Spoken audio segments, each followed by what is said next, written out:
हाँ जी, नमस्कार भाई सभी साथियों का। कैसे हो भाई आप सभी लोग। स्वागत करता हूँ एक बार फिर से आप सभी का आपके अपने इस YouTube चैनल वारा क्लासेज में। साथियों, फोर्थ ग्रेड की तैयारी करने वाले सभी साथियों के लिए एडमिट कार्ड जारी कर दिए गए हैं। जी हाँ दोस्तों, एडमिट कार्ड जारी कर दिए गए हैं। अब आप अपना एडमिट कार्ड जरूर डाउनलोड कर लें और उसमें एक चीज़ अच्छे से देख लेना कि आपका सेंटर कहाँ आया है और उसमें जो नियम दिए गए हैं उनको एक बार अच्छे से पढ़ लेना। आपकी परीक्षा के मात्र 5 से 6 दिन बचे हुए हैं दोस्तों। इस 5 से 6 दिन में अब आपको रिवीजन वाली क्लास अपने इस पर देखने को मिलेंगी, बिल्कुल रैपिड फायर रहेंगी दोस्तों।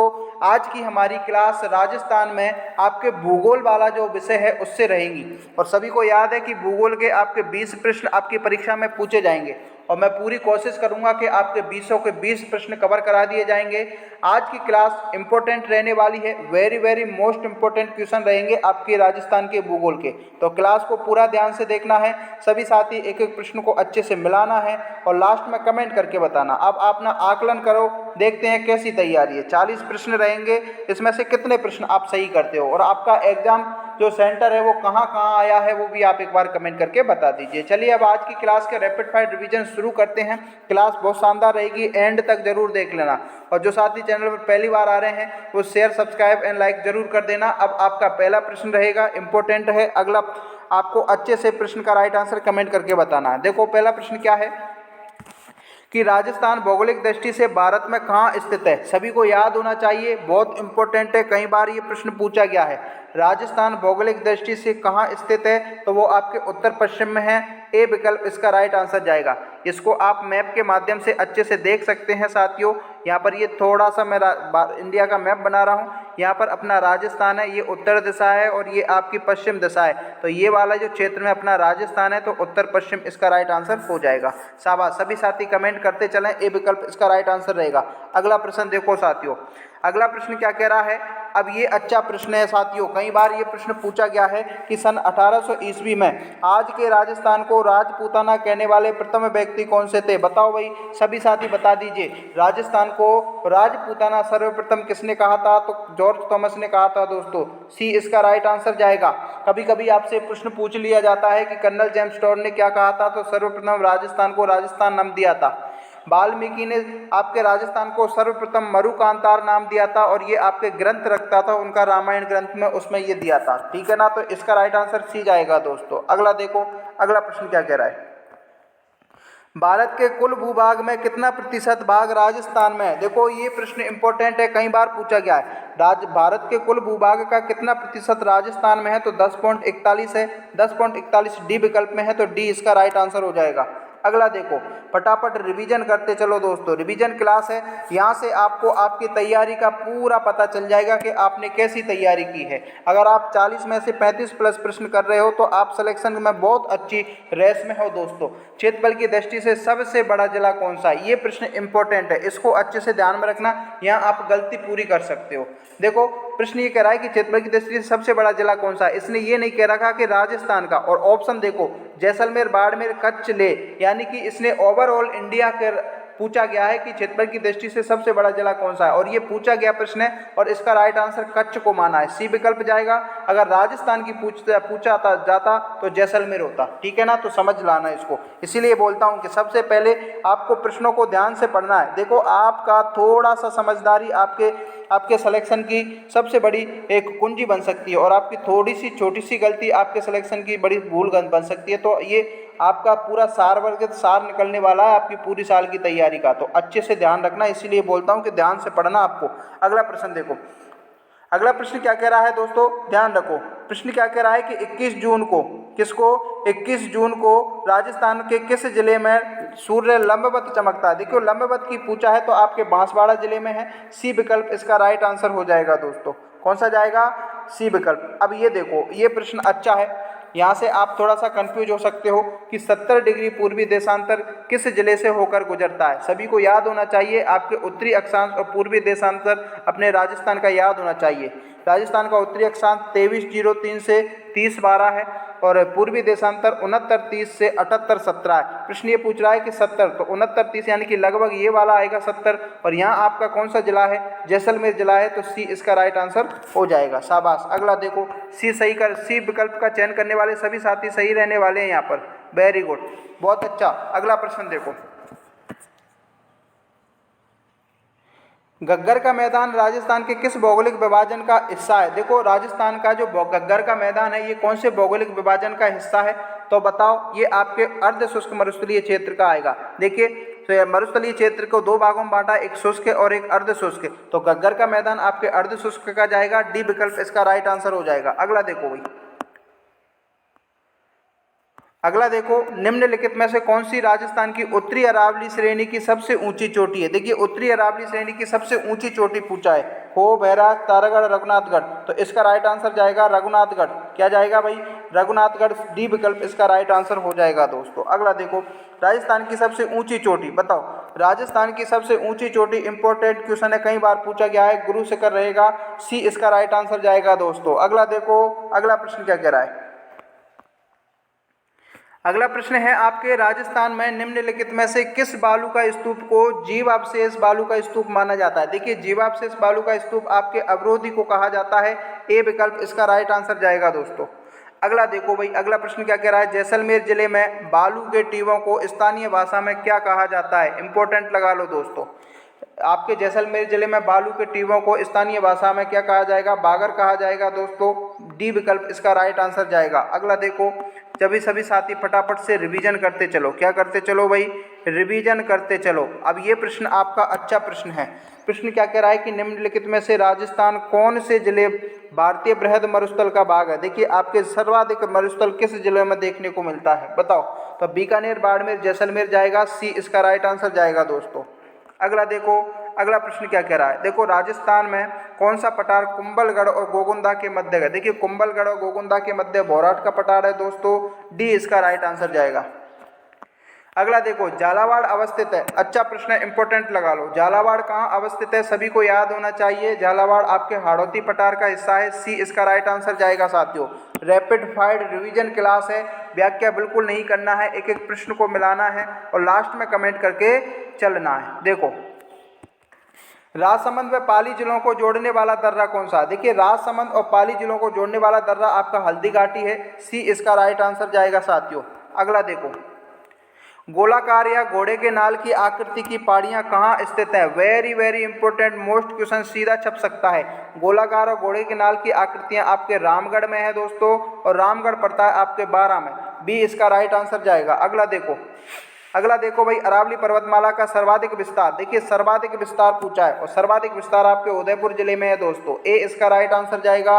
अगला देखो, राजस्थान के किस भौतिक विभाजन में जलोढ़ या दोमट मृदा पाई जाती है? देखिए, आपके राजस्थान का भौतिक विभाजन 4 भागों में किया था, उसमें से कौन सा भौतिक विभाजन है जिसमें आपकी जलोढ़ और दोमट मृदा मिट्टी पाई जाती है? तो वो आपका पूर्वी मैदानी क्षेत्र है, सी इसका राइट आंसर जाएगा साथियों। अगला देखो, राजस्थान सर्वाधिक बीहड़ क्षेत्र किस नदी बेसिन में पाया जाता है? ये अच्छा प्रश्न है साथियों, और ये प्रश्न पूछा गया है। एक प्रश्न आपका यहाँ से पूछा जाता है कि सर्वाधिक बीहड़ किस जिले में है? तो वो आपके धौलपुर जिले में है, और सर्वाधिक बीहड़ वाली नदी आपकी चंबल नदी आती है, बी इसका राइट आंसर जाएगा दोस्तों। अगला देखो, अगला प्रश्न क्या कह रहा है? अगला प्रश्न है आपके, राजस्थान के इन क्षेत्रों में से कौन सा शुष्क उत्तर पश्चिम का मरुस्थल का भाग है? देखिए, आपके उत्तर पश्चिम मरुस्थल 2 भागों में बांटा है, एक शुष्क आता है, एक अर्ध शुष्क आता है। इसमें ये पूछा है कि कौन सा शुष्क मरुस्थल शुष्क मरुस्थल क्षेत्र का हिस्सा है? तो वो आपका बाड़मेर है दोस्तों, सी इसका राइट आंसर जाएगा। अगला देखो, बालू का स्तूप के मैदानी भाग में खारे पानी के छिछले क्षेत्र पाए जाते हैं, जिन्हें क्या कहा जाता है? बताओ। देखिए, यहाँ पे महसूस की जगह स्तूप आना, बालू का स्तूप के मैदानी भाग में जो खारे पानी के क्षेत्र छिपाए जाते हैं उनको रण कहा जाता है। क्या कहा जाता है? रण या टाट कहा जाता है, बी इसका राइट आंसर जाएगा। अगला देखो, नंद संबंध बांध, अच्छा प्रश्न है, इंपॉर्टेंट लगा लो, ये प्रश्न अच्छा है दोस्तों। नंद संबंध बांध निम्न में से किस नदी पर है? तो ये आपके बनास नदी पर है दोस्तों। और बनास नदी पर प्रमुख रूप से 3 बांध हैं, बीसलपुर, और आपका आता एक ईसरदा और एक नंद संबंध। नंद संबंध बांध आपके राजसमंद जिले में देखने को मिलेगा दोस्तों। डी इसका राइट आंसर जाएगा, ये आपके बनास नदी पर बना हुआ है। अगला देखो,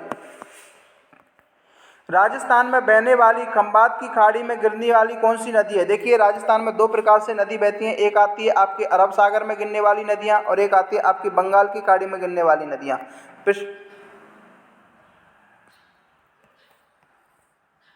और अरब सागर में भी आपके 2 भाग रहते हैं दोस्तों, एक आता है आपका कच्छ का रण और एक आती है आपकी खंबात की खाड़ी। लेकिन अब प्रश्न अपना क्या कह रहा है? प्रश्न ये कह रहा है कि खंबात की खाड़ी में गिरती है, तो खंबात की खाड़ी में कौन सी गिरेगी दोस्तों? वो आती है आपकी माही नदी। डी इसका राइट आंसर हो जाएगा। बाकी आपकी ब्राह्मणी नदी, बनास नदी, चंबल नदी, ये आपके सभी बंगाल की खाड़ी की तरफ जाने वाली नदियाँ देखने को मिलती हैं। चलो अगले प्रश्न की ओर बढ़ो।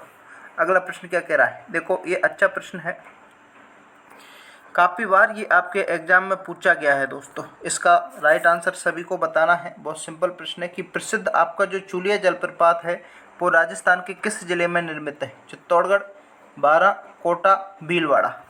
चूलिया जलप्रपात आपके चित्तौड़गढ़ जिले में है दोस्तों, ये विकल्प इसका राइट आंसर चला जाएगा। चलिए अगले प्रश्न की ओर बढ़ो। अगला प्रश्न क्या रहेगा दोस्तों? ये आपके परिवहन से प्रश्न है और परिवहन से आपकी परीक्षा में प्रश्न पूछा जाता है। नवीन राष्ट्रीय राजमार्ग NH52 राजस्थान के निम्न में से किस शहर से नहीं गुजरता? NH52 की बात करें तो कोटा, टोंक, बूंदी, इन सभी से गुजरता है, लेकिन 12 से ये आपको गुजरता हुआ देखने को नहीं मिलेगा, तो सी इसका राइट आंसर चला जाएगा। सभी साथी कमेंट करते चलिए, अगले प्रश्न की ओर बढ़ें। एक एक प्रश्न को मिलाना है, लास्ट में कमेंट जरूर करना, आपका आकलन करते चलिए आप कितने प्रश्न यहाँ पर सही कर रहे हैं। अंतिम समय में भूगोल की 2 से 3 क्लासें मैं आपको दे दूंगा, जिसमें आपके हम कोशिश करेंगे कि 20 के 20 प्रश्न आपके कवर हो सकें। बहुत अच्छे प्रश्न हैं, आपकी परीक्षा के लेवल के प्रश्न मैं आपके सामने लेकर के आया हूँ। ये भी आपका परिवहन से प्रश्न पूछा गया है और ये प्रश्न आपका सीधा छप जाता है। प्रश्न क्या कह रहा है कि राजस्थान राज्य में पथ परिवहन निगम की स्थापना किस वर्ष हुई? 1970, 64, 68, 66। इसको अभी का याद रखना पड़ेगा। पथ परिवहन निगम की स्थापना आपके 1 अक्टूबर 1964 को की गई थी। बी इसका राइट आंसर हो जाएगा।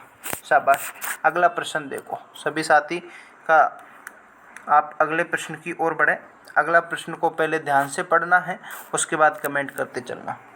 इसको अच्छा प्रश्न है, इम्पोर्टेंट लगा लो। राजस्थान के किस राष्ट्रीय उद्यान में एक दुर्लभ मांसाहारी पौधा जिसका नाम यूट्रिकुलारिया है वो कहाँ पाया जाता है? देखिए, ये अच्छा प्रश्न आपका बन सकता है। दर्रा राष्ट्रीय उद्यान, डेजर्ट नेशनल पार्क, केवलादेव राष्ट्रीय उद्यान और रणथंभौर राष्ट्रीय उद्यान। दुर्लभ मांसाहारी पौधा यूट्रिकुलारिया आपके केवलादेव राष्ट्रीय उद्यान में पाया जाता है और ये केवला राष्ट्रीय उद्यान आपके भरतपुर में देखने को मिलता है। इसे पक्षियों की शरण स्थली वाला आपको राष्ट्रीय अभ्यारण्य देखने को मिलता है। अगला देखो भाई, अगला क्या कह रहा है? निम्न में से कौन सा अभ्यारण्य सुमेलित नहीं है? देखो, सुमेलित करना है आपको, कौन सा सुमेलित नहीं है। निम्न में से कौन सा अभ्यारण्य सुमेलित नहीं है? बंदबरेटा आपके भरतपुर में मिलेगा, बस्सी आपके चित्तौड़गढ़ में मिलेगा, जयसमंद आपके राजसमंद में नहीं मिलेगा, तो सी इसका राइट आंसर हो जाएगा। चलो ठीक है, आपका जो जयसमंद राजसमंद में नहीं है तो फिर कहाँ मिलेगा? आपके उदयपुर जिले में मिलेगा, तो ये आपका सुमेलित नहीं है, सी इसका राइट आंसर चला जाएगा। शाबाश। अगला देखो भाई, अजमेर की आना सागर झील से आपका प्रश्न पूछा जाता है। अभी लेटेस्ट परीक्षा पटवारी की परीक्षा हुई थी, उसमें यहाँ से प्रश्न पूछा गया था।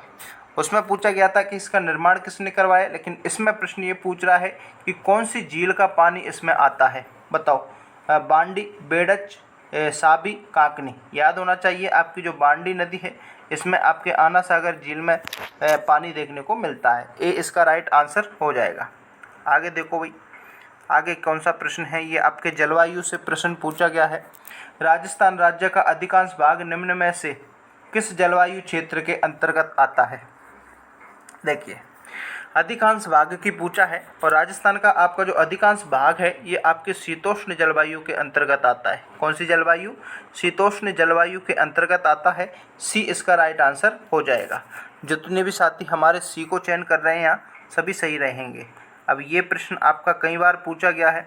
आपके सीट परीक्षा हुई थी, पशु परिचर परीक्षा हुई थी, उसमें ये प्रश्न पूछा गया था। राजस्थान में बहने वाली जो गर्म उष्ण पवन निम्नलिखित में से कौन सी है? सिरक्को, कमसिन, लू और चीनिक। सभी को याद रख लेना, लू इसको कहा जाता है। सी इसका राइट आंसर चला जाएगा। अगला देखो भाई, अगला प्रश्न क्या कह रहा है। देखिए साथियों, अंतिम समय में आपको सिर्फ रिवीजन करना है और अपना तैयारी का आकलन करना है कि भाई आपने भूगोल में कैसी तैयारी की है और कैसे कैसे प्रश्न आपकी परीक्षा में पूछे जाते हैं, वो मैं आपके सामने बताता चलूँगा। बस आपको एक एक प्रश्न को ध्यान से देखना है और लास्ट में कमेंट जरूर करना कितने का ये। उससे क्या है ना, आपका आकलन का हमें पता चलेगा कि आप कैसी तैयारी रखते हो। निम्न में से राजस्थान के किस क्षेत्र में सालार वन नहीं पाए जाते हैं? आप परीक्षा हॉल में अब पेपर देने जाते हो तो पहले प्रश्न को ध्यान से पढ़ना, उसमें नहीं को आपको विशेष रूप से ध्यान रखना है, क्योंकि यहाँ से क्या है ना, अक्सर गलतियाँ होती हैं। आपको देखना है कि अजमेर, उदयपुर और पाली इन सभी क्षेत्रों में सालार वन पाए जाते हैं, लेकिन आपका जैसलमेर वाला जो जिला है इसमें सालार वन नहीं देखने को मिलेंगे, तो सी इसका यहाँ पर राइट आंसर हो जाएगा। अगला देखिए, ये प्रश्न इंपॉर्टेंट लगा लो दोस्तों, यहाँ से प्रश्न आपकी परीक्षा में बन सकता है, संभावना है। राजस्थान वन नीति 2023 के अंतर्गत आपके 2040 तक राज्य में कितने प्रतिशत वनावरण को बढ़ाने का लक्ष्य है? यानी कि आपके वनों को बढ़ाने का लक्ष्य 2040 तक रखा है, तो वो कितने प्रतिशत रखा है? 30, 20, 12, 9। याद रख लेना, 20% आपके वनावरण बढ़ाने का जो लक्ष्य रखा है, बी इसका राइट आंसर चला जाएगा। शाबाश। सभी साथी एक बार क्लास को शेयर जरूर कर दें अपने दोस्तों तक, और अभी तक लाइक नहीं किया है तो लाइक जरूर करें। चैनल पर पहली बार हो तो सब्सक्राइब जरूर करें। आपके 4th ग्रेड भर्ती परीक्षा के एग्जाम होने के बाद आपके हाई कोर्ट की जो वैकेंसी है उसकी पूरी क्लासें आपको चलाई जाएंगी। साथ साथ रीट की तैयारी करने वाले साथियों के लिए भी क्लासें अब शुरू करेंगे। तो रेगिस्तान का कल्प वृक्ष किसे कहा जाता है? बबूल, खेजड़ी, खेर, सागवान। सभी को याद होना चाहिए, बहुत सिंपल प्रश्न है, काफ़ी बार रिपीट हुआ प्रश्न है। कल्प वृक्ष आपके खेजड़ी को कहा जाता है, और खेजड़ी अपने राजस्थान का राज्य वृक्ष भी देखने को मिलता है, इसको भी आपको ध्यान रखना है। अगला देखो, आपके राजस्थान के भूगोल में एक टॉपिक आता है जनगणना वाला, और जनगणना से अभी वर्तमान में हर परीक्षा में प्रश्न पूछा जाता है। आपके प्रश्न को पढ़ो। पहले प्रश्न क्या कह रहा है कि 2011 की जनगणना के अनुसार राजस्थान के किस क्षेत्र में लिंगानुपात सबसे अधिक है? सबसे अधिक पूछा है, और कौन सा पूछा है? लिंगानुपात। तो ये आपके कहाँ जाएगा? डूंगरपुर में जाएगा। डूंगरपुर किस विकल्प में है? सी में है, तो सी को क्या कर देंगे? लॉक कर देंगे। बस इतनी सी बात आपको ध्यान रखनी है। अगला देखो, अब ये प्रश्न बहुत शानदार है, यहाँ से आपका प्रश्न बन सकता है। इम्पोर्टेंट लगा लो, स्टार लगा लो। हाल ही में चर्चा में रहा आपका ईसरदा बांध राजस्थान के निम्नलिखित किस क्षेत्र में स्थित है और किस नदी पर स्थित है? ऐसे प्रश्न को आपको बनाना है कि बताना है कमेंट करके कि ईसरदा बांध किस नदी पर है। क्षेत्र में आपको बता दूं, ये आपके सवाई माधोपुर क्षेत्र में देखने को मिल जाएगा। ए विकल्प इसका राइट आंसर हो जाएगा। अगला देखो भाई, अगला प्रश्न क्या कह रहा है। चौली माध्यम सिंचाई परियोजना, सिंचाई परियोजना का एक प्रश्न 100% आएगा आपका। चौली माध्यम सिंचाई परियोजना किस जिले में स्थित है? आपके झालावाड़ जिले में जाएगी। डी इसका राइट आंसर हो जाएगा। अगला देखो भाई, राज्य के प्राचीन जल संग्रहण का स्रोत, ये बहुत अच्छा प्रश्न है। जल संग्रहण का स्रोत कौन कौन से? नाड़ी बिल्कुल जल संग्रहण का स्रोत है, जोहड़ भी है, बावड़ी भी है। इसका मतलब हम यूँ कह सकते हैं कि उपरोक्त सभी तीनों ही आपके जल संग्रहण के स्रोत हैं, तो डी इसका राइट आंसर हो जाएगा। अगला देखो, अभ्यारण्य से प्रश्न है, काफ़ी बार यहाँ से प्रश्न बना है और यहाँ से बनने की पूरी संभावना रहती है। राज्य का छोटा राष्ट्रीय उद्यान कौन सा है? राष्ट्रीय उद्यान को आपको ध्यान रखना है, कितने हैं ये पूछा जाता है। सबसे बड़ा कौन सा है और सबसे छोटा कौन सा है? सबसे छोटे की बात करें साथियों, तो ये आपका आएगा केवलादेव राष्ट्रीय उद्यान। डी इसका राइट आंसर जाएगा। और ये केवलादेव राष्ट्रीय उद्यान आपके भरतपुर में है, और इस भरतपुर वाले केवलादेव राष्ट्रीय उद्यान से कई प्रकार से बदल बदल करके लैंग्वेज बदल बदल के प्रश्न पूछे गए हैं। यकीन नहीं है तो आप सीईटी के प्रश्न पत्र उठा करके देख लेना, जितनी शिफ्टों में हुए हैं हर शिफ्ट में बदल बदल के प्रश्न पूछा गया है। यहाँ से एक प्रश्न पूछ लिया जाता है कि सबसे बड़ा राष्ट्रीय उद्यान की बात करें तो रणथंभौर है। इसको ध्यान रख लेना, ये आपके सवाई माधोपुर में देखने को मिलेंगे। प्यारे साथियों, चतुर्थ श्रेणी की तैयारी करने वाले हमारे जितने भी साथी हैं उनके लिए मैंने 40 प्रश्न कराए हैं। अब आप पूरी ईमानदारी से बताना कमेंट करके कितने प्रश्न आपने सही किए हैं। अगर आपके 35 प्लस प्रश्न अच्छे रह रहे हैं तो समझ लो कि आपकी अच्छी पोजीशन है और आप सिलेक्शन के हकदार रहते हो। चलिए अब मिलते हैं नेक्स्ट वीडियो में। तब तक के लिए जय हिंद, जय Bharat, bye bye, take care साथियों। तैयारी करते रहिए। मैंने आपके राजस्थान जियोग्राफी की पहली क्लास है, 2 क्लासें और दूंगा जिसमें आपके मोस्ट इंपॉर्टेंट क्वेश्चंस रहेंगे जो आपकी परीक्षा के लेवल के रहेंगे। कला संस्कृति की 1 क्लास दे दी है, कला संस्कृति की 2 क्लासें और लाऊंगा साथियों, तो उनको देखना है। रैपिड फायर है, मॉडल टेस्ट पेपर नहीं देखे हैं तो उनको देखना, बहुत उपयोगी रहेंगे आपकी परीक्षा के लिए। तो चलिए धन्यवाद साथियों, मिलते हैं अगली वीडियो में। धन्यवाद।